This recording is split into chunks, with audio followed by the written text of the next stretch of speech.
Okay, so why don't you guys unmute when you're ready and chat with Corey. Subhani, we know you asked us about this last week, so you want to go with the first question? Yeah, sure. Just generally speaking, what is your understanding of the plan? I mean, are we still back to where we started, school-based, school by school decisions? What is your understanding of what the plan is for right now, Corey? You know just as well as we do, Subhan. I wish I don't have the answer for you. I think there's 2 points here. One is the goal is to bring our elementary students back for face-to-face learning. But what that actually means and entails, I think everything under that has still not been decided. And one of the big concerns is we still don't know. So, you know, when we polled our teachers a couple of weeks ago, about 70% or so said that they were in the process of getting vaccinations. And, you know, just hearing from across the state, we know that, you know, teachers are already getting their second doses as well, a lot of them. But even though our teachers are going to be vaccinated potentially by the end of spring break, we still don't know to the degree that parents feel comfortable bringing their students back. And I think the big question is what accommodations are going to be made for parents that still want to do distance learning.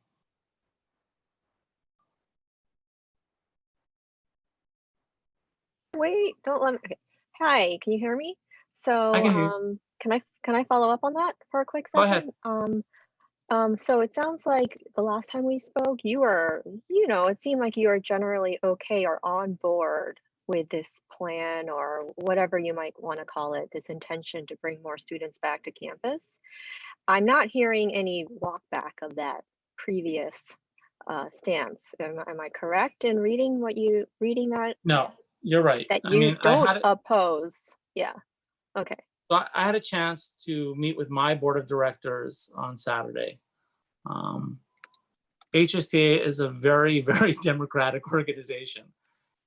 We previously had the position that it should be distance learning. But what my board has basically voted for at this point is, you know, we're willing to start having these conversations about what it's going to take to make sure that we can bring more students back on campuses. There are certain issues that we still feel are very important.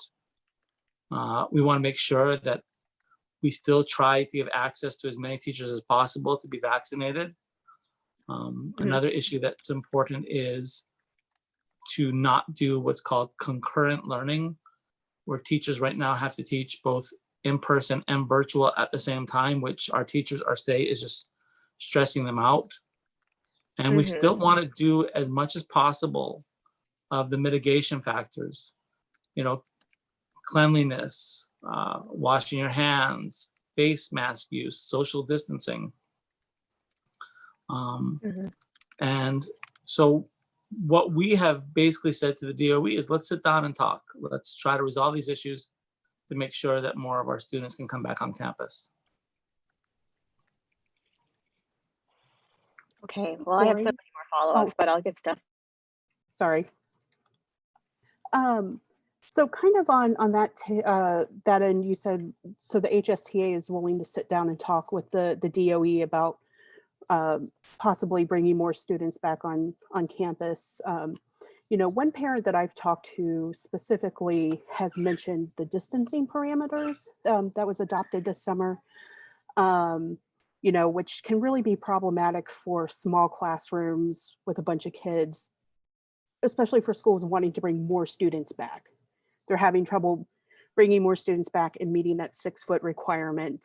How does the HSTA feel about being able to, you know, or thoughts on maybe renegotiating that 3-foot standard or that 6-foot standard, especially considering the CDC guidance that has recently been updated? Right. So just a little bit of backgrounding before we get to that. You know, Hawaii is unique right now. We have one of, if not the lowest case rate in the entire country. We have some islands where the rate is, almost negligible. Our teachers, hopefully by March 22nd, that every teacher that wants to get vaccinated will have gotten vaccinated. And so we do believe we're in a unique situation. HSTA's board of directors actually had a chance to meet with Dr. Sarah Kimball on Saturday to answer a lot of these questions. And what she said to our board of directors is that 6 feet, if 6 feet does not have to be met if there are other mitigating factors. And that's the thing that our teachers want to be very clear about. Are these other mitigating factors actually going to be met? And what are the other considerations that need to be taken into effect? And I just want to give a little background too, is that a lot of times the department has not been willing to sit down with teachers, which has caused a lot of the public conflict.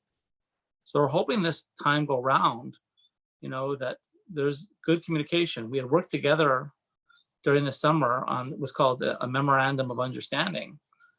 And we want to work with the DOE to make sure that it's safe for our keiki and our teachers.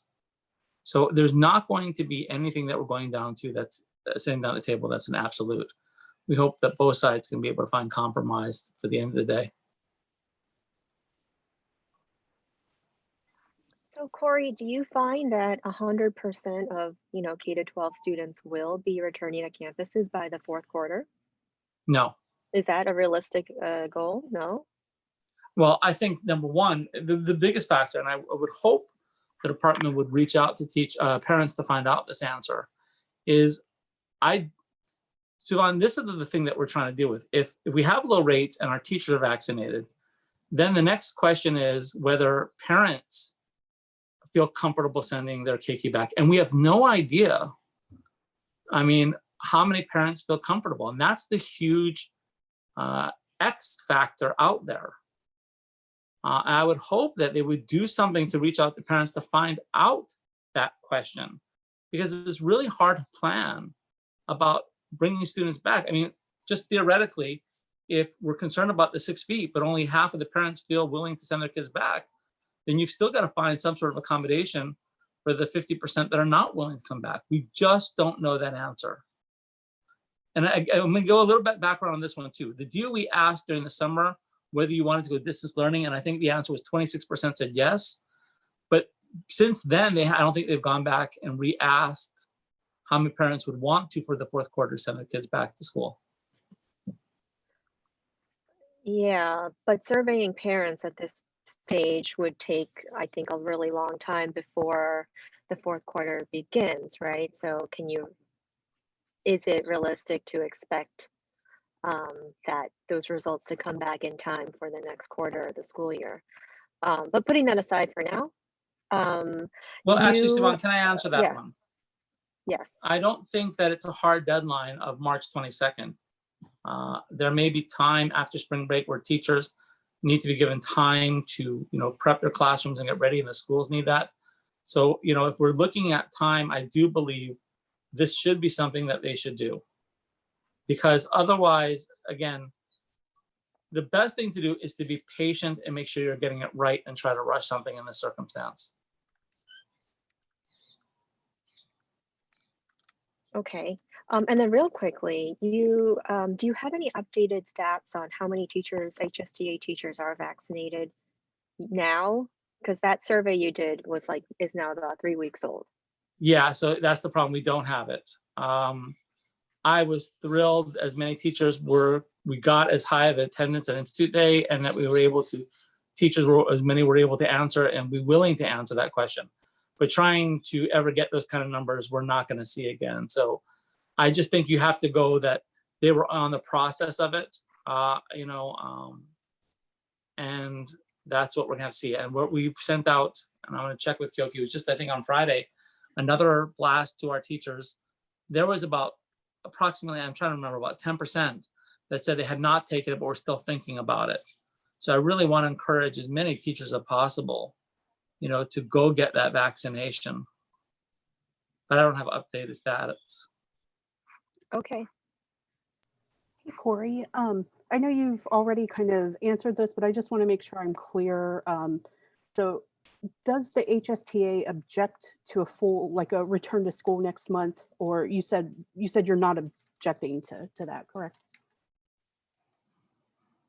No, we're not objecting to it, but we have to first be able to describe what it is. So I would ask, Stephanie, I would ask the Department of Education to actually define what that means and what their goals are. It's a little hard to respond to. I think everyone has in their own mind what they think it is. I think they think that it's just all students returning. I do not think that's what the Department of Education is trying to suggest, but I think that's a question that should be answered by the department, because it's a little hard to react to something until we know what exactly they're planning on doing. And then in your mind, what other barriers still remain in getting students safely back to school? So the first one is this. The reason why elementary is easier than secondary is cohorts. And so having elementary students, they are in one cohort the entire day. And that's something that still needs to be done. There is some cases where they're mixing, but I think if the elementary schools can try to cohort the students as best as possible, that's one of the best things that we can try to do. And that's what elementary has. So if they have the cohorts, the next thing is this, and this is something that Dr. Kimball, really stressed when she met with our board of directors, is that, teachers have this opportunity not only to just teach about subject matter, but how to maintain good hygiene, how to wash your hands, how to, wear your mask. I will share, though, that our teachers are asking for help from administration and parents about making sure that kids wear masks. At the secondary level, especially, sometimes our teenagers think that they're immune to something like this, and they do stuff that, can put them in a dangerous situation. So, they're very concerned that it's going to be difficult for students to maintain mask wearing, and want to make sure that that's maintained as well. So, there's a whole list of things that we want to have these conversations with the DOE and for the DOE to work with us. And so at this point, what we're willing to say is we're willing to work with them. We want this to happen, and we're hoping that we can get as many answers as possible.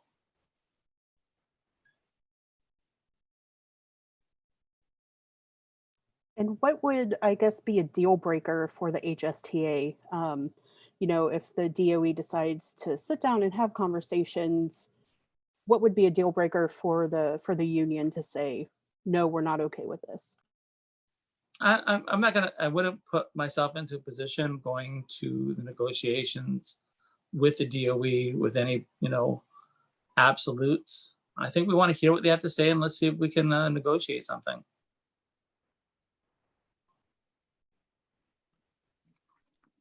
So can I ask a question about that And Stephanie, spacing rule? Stephanie, I want to just point out something.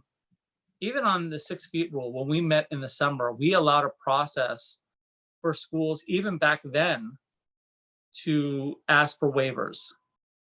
And one of the things that HSTA did back then was we reached out to our teachers to see if they were comfortable with it. And what we heard is that there were teachers that wanted them back. So, I'm not going to the table, like I said, with any preconditions. I should say that differently, without any absolutes. We definitely have things that we want. Thanks, I appreciate it. So if the superintendent, Corey, said, schools can bring kids back even without 6 foot of spacing in the classrooms because there's not adequate space, is it correct to say that the HSTA will not be mounting any opposition to that proposal? Because as we know, there just isn't enough space in these schools, in some of these schools, to do so. But is it the fact that Dr. Kimball told you this weekend that it can be done without 6 feet enough reassurance for you? There's, like I said, many factors beyond just what Dr. Kimball said. I think it's the idea of our teachers being vaccinated, also to see that the public's getting vaccinated. And, by the time we're looking back of going in 3 or 4 weeks, what the numbers may be like that time too. I think the realization is at some point our schools need to open, but we also want to make sure that Parents have choices. So the hard part is I know everyone's asking for an absolute, and that is something that we have to have a conversation about. I'm not going to the table with anything, like I said, that this absolutely has to be done. We want to have conversations. What I'm hearing from you is that you also think that parents need an online choice. And you said earlier today that the accommodations for parents that still want to do distance learning. And I think what I heard from you also is that teachers are not expected to do both concurrently, right? That's the first I've heard you raise this issue. So our teachers that have been doing concurrent learning have shared that how stressful and difficult it is. So I think that's Sure. one of the things that we feel has to be resolved. I think But what we'd how? like, What, like what? Like in Sure, what sure. way? So- Yeah. so the nice situation would be is the best situation is to accommodating people. Number one is if we have a situation where schools are safe, then we can bring back as many students as possible. Second thing is we've got to give flexibility for parents that don't want to do distance learning and don't want to. We've gone through the horrors of Acellus. We're changing on that one, but nothing can replace a teacher. We also have some teachers, for whatever reason, cannot take the vaccination. So our hope is that somehow you can be able to accommodate those teachers that cannot go back into the schools right now, and those students and parents that don't feel comfortable as well and don't want to do some sort of like online computer program. So we're going to have to have that. We're going to have to have that conversation. Short of hiring more teachers, which we know is not a possibility right now, how are you going to make those accommodations? I mean, or how would the DOE? Well, that's a complicated question, Suvan. I think, though, that one of the hard difficulties of the realities that's happened during this pandemic, it has shown that our high class sizes, make it, very difficult. I mean, teachers knew even before this pandemic. I've taught classes of 40 kids. They were packed in like sardines. So now all of a sudden we want to be able to go back to classrooms, but maybe we have to use this opportunity to think about things like we've said this for years. We do need more teachers. We do need to lower class sizes. And not just because of COVID, just that's better for our keiki. So, one of the things we're looking forward to is that when the new stimulus money hopefully comes down from Congress, we're going to try to deal with the teacher shortage and class sizes to make sure that we can provide more one-on-one services for our keiki. So I'm hoping that when the stimulus money comes in, this can be our priority.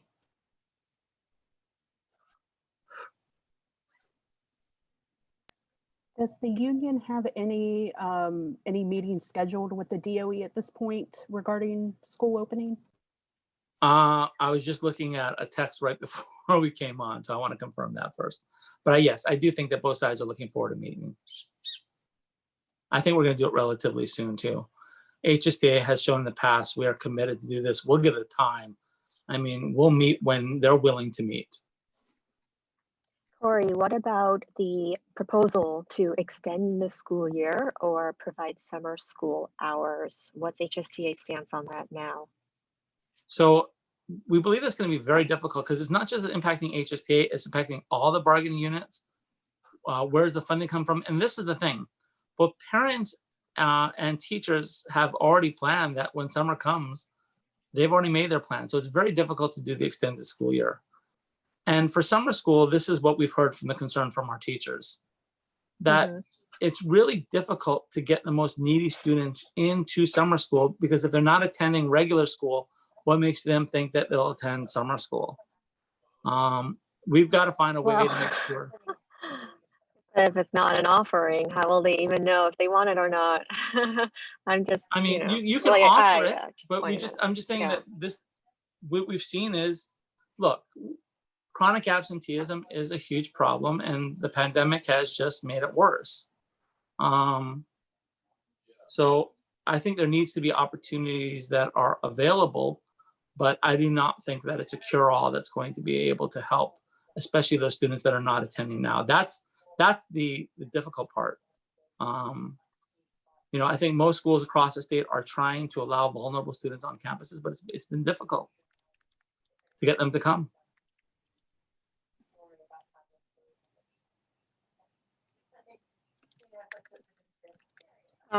Okay. I just have one more real quickly.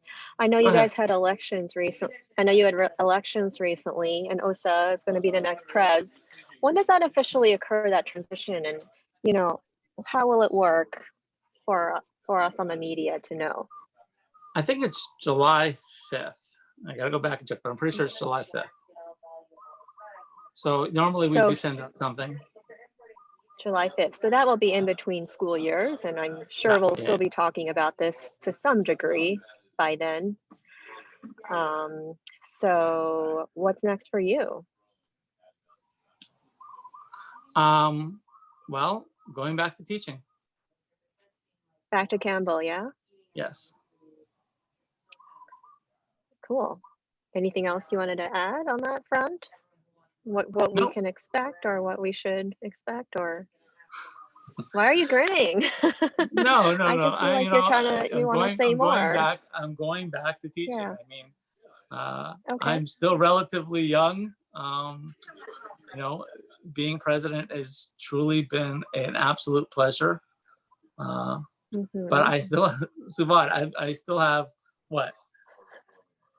A good 4 months there. So I still have some time. I There's know. a lot of stuff happening in those 4 months. I'm not trying to jump the gun. I understand. You're Yeah. still the prez, but just wanted to ask about the upcoming transition.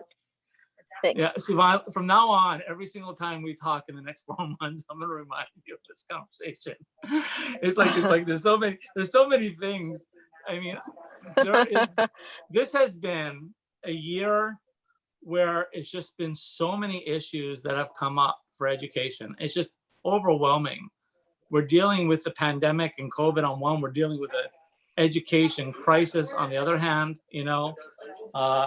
funding problems. And so trying to manage all of them at the same time, I think I've done more media interviews in this last year than I've done in previous years. Thanks. No, we appreciate your availability. Sure. Yeah, definitely. And it will be appreciate weird. It will be weird to have someone else doing these roundtables in 4 months. Yes, I'm hoping OSA finds the sea very tranquil for him. That hopefully by then we have a good contract. COVID is not raging, and we can just go back to things like class sizes and other issues that are so important. I'm glad you mentioned that. Speaking of the contract, coming up on this board's meeting is discussion about that next bargaining agreement. What do you think are going to be sort of the hot button topics to be discussed this Thursday? I know there's a couple things on there, but none of them are really action items, to my understanding. Like the reopening plan, that's just a discussion. Yeah, It's that's not just an a action sharing item. thing. I do believe the contract is an action item. They are taking a vote on that. The HSTA contract, yeah. No, not the HSTA. The HSTA. Contract. No, we don't have HSTA's contract on the agenda. You mean the We're superintendent's contract? Yeah, that one's an action item. I don't think they're voting to renew her this Thursday. I think it's just an HR conversation. Right, but that's not actually an action item. Yeah, I'm just trying to make sure I understand. What do you mean by action? If there's a vote, yes, there's going to be a vote. Like a vote. Yeah, that's what I meant. A vote.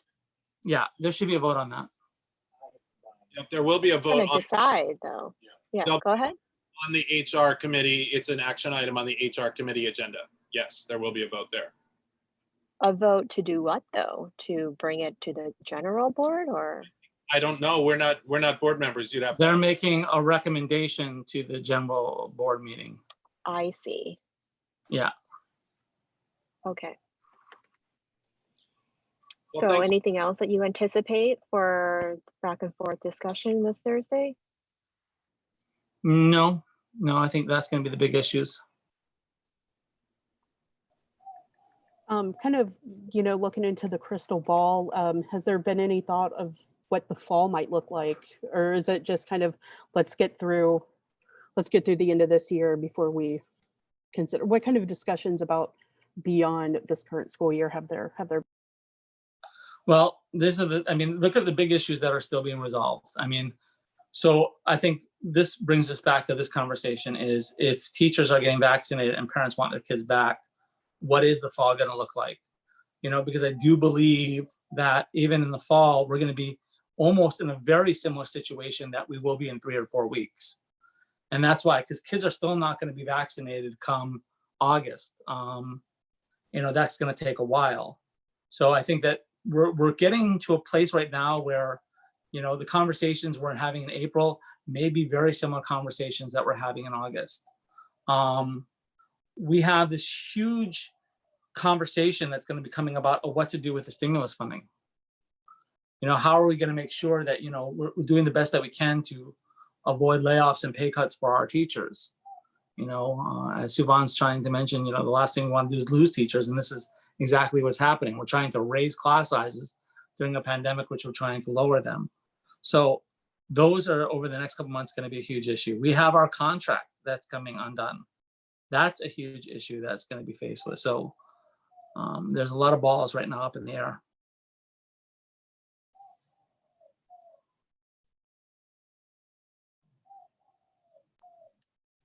I really appreciate just Sure. your willingness to talk with us about everything. You No bet. problem. Thanks, Stephanie and Suvan. And Stephanie, I put in the chat, I sent you a direct message with a link to our web story of a couple weeks ago. That was the survey that Suvan was talking about. I don't remember if you ran anything on it, but that's the only comprehensive survey of teachers in Hawaii who've received a vaccine. And it found, a couple weeks ago, 52% of our members said they'd received either 1 or 2 shots of the vaccine already. And that was Okay. a very comprehensive survey taken by thousands of our members. So, So no plans to update it? Sorry to jump in. No plans to do it again, Kyoki? We won't have the opportunity. we took advantage, right, of our Institute Week when we had meetings on every single island of every single chapter.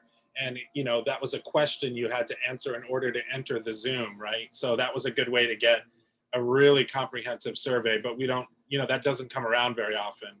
And as you probably learned from the DOE, because of HIPAA and all that jazz, they can't ask their employees, hi, did you get a vaccine? So this is about as accurate as you're gonna get. That's all we're going to get. Yeah, and All right. Anyway. No, I appreciate the link. I think I've seen it, but I cover health and education, and my brain's just kind of mush trying to stay on top of everything at this point in time, to be honest. I understand, and my brain is mush as well, Stephanie. So yes, I totally get it. So just let us know if you ever have any questions. I can always help you find a resource if one exists. Okay. Thanks, Thank Okay. you. Thank you all.